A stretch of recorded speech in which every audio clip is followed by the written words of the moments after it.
Wagwan viewers and subs, thank you guys so much for tuning in. In today's video, we're gonna talk about prepping for blending. I know you guys see me blend all the time, but it's very important to know how we get to that stage. So I'm gonna show you exactly what you need to do. Stay tuned.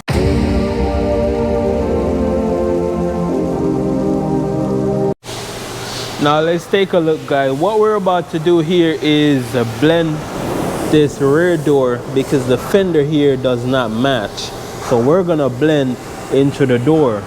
And what you wanna do when you're blending is never to burn the edges over here or anywhere close towards the adjacent panel over here, because once you do that, then you're gonna have to take paint into that door, and that's giving yourself more work and wasting material. So you wanna choose your sandpaper correctly. What we're gonna use is 800 and 600. You don't need anything rougher, lower than 600 to do a blend, because that way, especially for metallic colors, because then you will start to see the sandpaper marks, and that wouldn't be good.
Alright guys, so we did our first sand in here using the 600 grit sandpaper, and we got both panels sanded.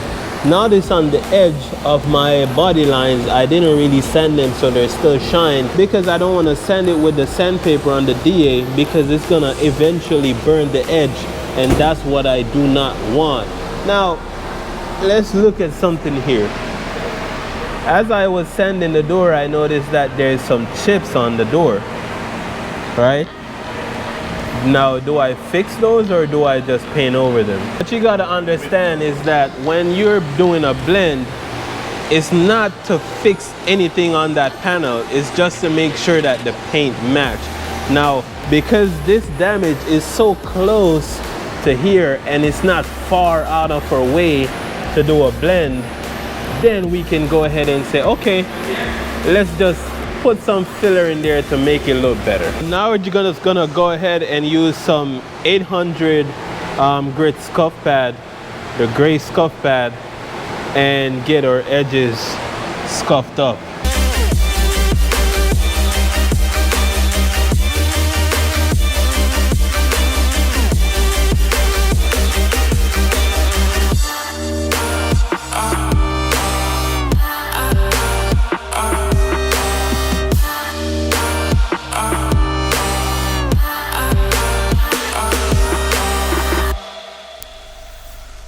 Alright guys, to take care of these little chips on the door, I went ahead and used some 1K putty. You can use Bondo. I chose to use the 1K putty because I don't intend to go overboard. When sanding the 1K putty, I recommend using some water and some 600 on a block and get it blocked out until the only thing left is the 1K putty inside the chip. Bear in mind, the 1K putty tends to shrink because it's not a 2K product such as the Bondo, so it doesn't get completely hard as the Bondo would. And once you're done with that, go ahead and get a soft pad, put it on the DA along with your 800 grit sandpaper and give it that final sand. Oh, when you look at me like that, I swear that something in the air so vibrant. Now I'm just pointing out the fact.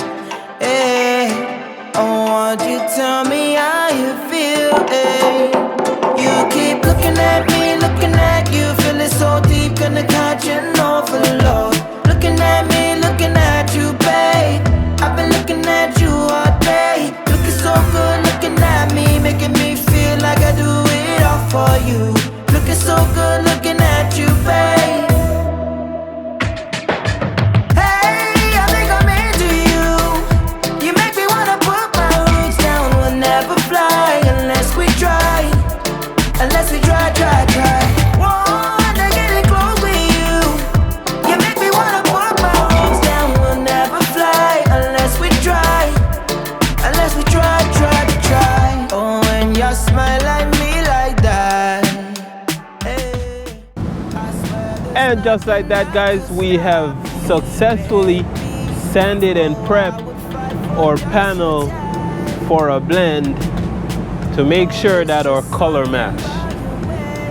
And this way, when you prep this way, that guarantees that you will have a successful end result when you're done painting.